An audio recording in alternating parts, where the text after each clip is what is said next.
हमारा अगला टॉपिक था मानव श्वसन तंत्र। अभी हमने इसके पहले पढ़ा जो मतलब जंतुओं में श्वसन कितने प्रकार से होता है। तो अभी हमने देखा जंतुओं में श्वसन अंग जो होता है, प्रकार नहीं अंग, जो श्वसन अंग है वो कितने प्रकार के हैं, 3 प्रकार के थे। तो उसमें से हमने जो पढ़ा मतलब जो पढ़ना है हमें क्या, मानव श्वसन तंत्र, मतलब मनुष्यों में श्वसन कैसे होता है, किस प्रकार से होता है। तो मनुष्यों में जो श्वसन तंत्र में जो भाग लेते हैं या फिर कहते श्वसन में जो भाग लेते हैं वो मुख्य 4 पार्ट होते हैं। कितने पार्ट होते हैं? 4 पार्ट होते हैं। जो पहला है नासिका छिद्र। नासिका छिद्र जो हमारे नाक में जो दोनों छिद्र पाई जाती है उसको क्या बोलते हैं, नासिका छिद्र। और दूसरा है लैरिक्स। लैरिक्स जो हमारा स्वर यंत्र है उसको बोलते हैं। फिर उसके बाद तीसरा है ट्रैकिया, तो अभी ट्रैकिया आगे देखेंगे। और चौथा है फेफड़ा, तो फेफड़ा भी देखेंगे। तो यहाँ नासिका छिद्र से श्वसन की प्रक्रिया स्टार्ट होती है। ठीक, ये एक फिगर बना हुआ है मानव श्वसन तंत्र का, तो आइए इसी के माध्यम से समझने की कोशिश करते हैं। तो सबसे ऊपर ये दिखाई दे रहा है नाक। ठीक, यहाँ से हमने वायु को ग्रहण किया। ठीक, यहाँ से हमने वायु को ग्रहण किया और ये ग्रहण करने के बाद कहाँ तक आया, ये आया हमारे गले तक। ठीक, ये वाला भाग जो गला कहलाता है आया कहाँ तक, गले तक आता है। फिर उसके बाद यहाँ नीचे आना स्टार्ट होता है। ये वाला भाग है उसको बोलते हैं लैरिक्स। ठीक, गले से ठीक नीचे क्या पाया जाता है, लैरिक्स, जिसको बोलते हैं स्वर यंत्र, जिससे हम बोलते हैं। फिर लैरिक्स से ठीक नीचे क्या करता है, वायु प्रवेश करती है। फिर उसके बाद कहाँ आती है, ट्रैकिया में। ये जो इस प्रकार की जो संरचना दिखाई दे रही है क्या कहलाती है, वो क्या है, ट्रैकिया है।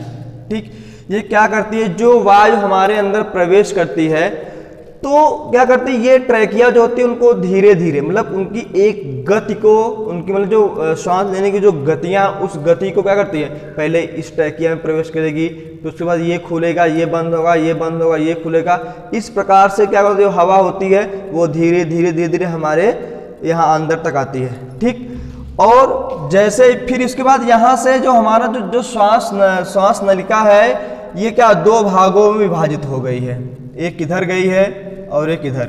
ये मुड़े हुए भाग को और या फिर कह लीजिए इस वाले भाग को क्या बोलते हैं, हम ब्रैंकस्ट बोलते हैं। ठीक, क्या बोलते हैं, ब्रैंकस्ट बोलते हैं। ठीक, और ब्रैंकस जैसे ही अंदर मतलब फेफड़े में, जो जैसे फेफड़े में इस प्रकार जो ब्रैंकस होता है ये अंदर फेफड़े में जाने के बाद बहुत सारी पतली पतली शाखाओं में क्या होती है, वो फैल जाती है और वो क्या कहलाती है ब्रैंकियोल्स। ठीक, वो क्या कहलाती है, ब्रैंकियोल्स कहलाती है। ठीक, तो इस ब्रैंकियोल्स में जो खून की नलिकाएं होती हैं वो बहुत पतली पतली शाखाएं, मतलब पूरे जो हमारा हृदय होता है उस हृदय में क्या होती है, वो फैली हुई होती हैं। ठीक, और इस हृदय में जो ब्लड रहता है, ठीक, इस हृदय में जो ब्लड रहता है वो ऑक्सीजन ऑक्सीजन युक्त नहीं होता है। ठीक, तो ये क्या करता है, ये हमारा हृदय क्या करता है, ये पंप करता है। जैसे ही ये पंप करता है, पंप करने के बाद क्या करता है, इसके अंदर जितने भी ब्लड होते हैं वो कहाँ भेज देता है, इस फेफड़े में भेजता है। ठीक, इस फेफड़े में भेजता है। तो जो फेफड़े में ही पाया जाता है एक हीमोग्लोबिन नामक वर्णक पाया जाता है। तो वो हीमोग्लोबिन जो होता है वो कहाँ से, यहाँ फेफड़े से ऑक्सीजन को उठाता है।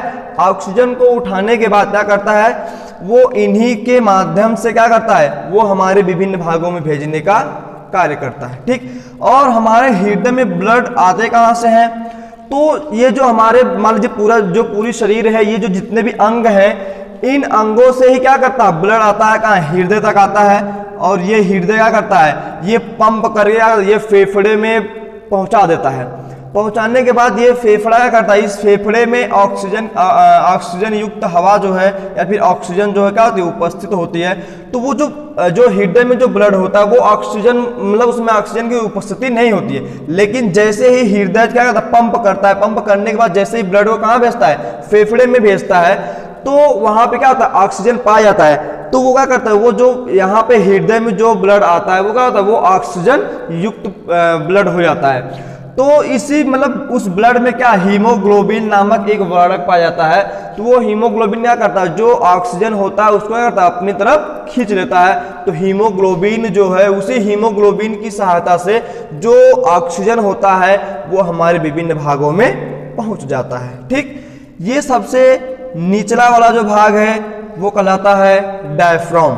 ठीक, जब हम श्वसन करते हैं तो ये डायफ्राम का काम होता है, ये मतलब ये सिकुड़ना और मतलब फैलाने का कार्य। जिससे हम श्वसन करते हैं, ये डायफ्राम क्या होता है, ये सिकुड़ जाता है और जैसे ही हम श्वसन करते हैं ये क्या करता है, ये फैल जाता है। बस इसका काम यही है कि एक निर्धारित मतलब एक आकार देना, मतलब डायफ्राम का काम यही होता है कि वो एक आकार में फूले और फैलने मतलब फूलाने और फैलाने का कार्य करता है। ठीक, और उसके बाद ये जो लैरिक्स होता है, लैरिक्स की जो लंबाई होती है, जो चौड़ाई होती है वो 11 से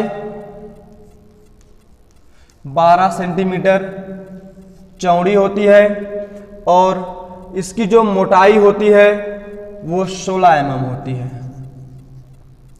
ये उसकी मोटाई है और ये उसकी चौड़ाई। ठीक, तो एक बार हम फिर समझने की कोशिश करेंगे। ठीक, देखिए इस नाक की सहायता से क्या किए, हवा को अपने अंदर ग्रहण किए। ठीक, ग्रहण करने के बाद ये धीरे धीरे कहां तक आता है, ये गले तक आता है। ठीक, गले से ठीक नीचे लैरिक्स पाया जाता है, इस स्थान को बोलते हैं लैरिक्स यानी कि स्वरयंत्र। वो फिर कहां पहुंचता है, स्वरयंत्र तक पहुंचता है। स्वरयंत्र के ठीक नीचे ट्रैकिया पाया जाता है। वो ट्रैकिया क्या करता है, जो हवा की जो उपस्थिति होती है या फिर जो हवा की जो गति होती है उनको क्या करता है, उनको कंट्रोल करके धीरे धीरे क्या करता है, ये जो श्वसन द्वार है या फिर श्वसन नलिका है क्या करता है, उनको धीरे धीरे हवा को आने देता, मतलब हवा को अंदर आने देता है। ठीक, जैसे ही यहाँ से अंदर, ये देखिए यहाँ से जो श्वसन नलिका ये दो भागों में क्या हो गई है, विभाजित हो गई है। तो ये यहाँ से जो मुड़ा हुआ भाग है ये वाला कहलाता है ये कहलाता है ब्रैंकस। क्या कहलाता है, ब्रैंकस। ये ब्रैंकस अंदर हृदय में जाने के बाद क्या करता है, पतली पतली शाखाओं में क्या हुआ, वो बट गया या फिर विभाजित हो गया, जिसको क्या बोलते हैं, ब्रैंकियोल्स कहते हैं। ठीक, अब देखिए, अब हमारे हृदय में जो ब्लड है वो पूरे शरीर से आता है, मतलब मान लीजिए यहां से आया ऊपर नीचे जहां से भी ब्लड आया, तो हृदय के अंदर जो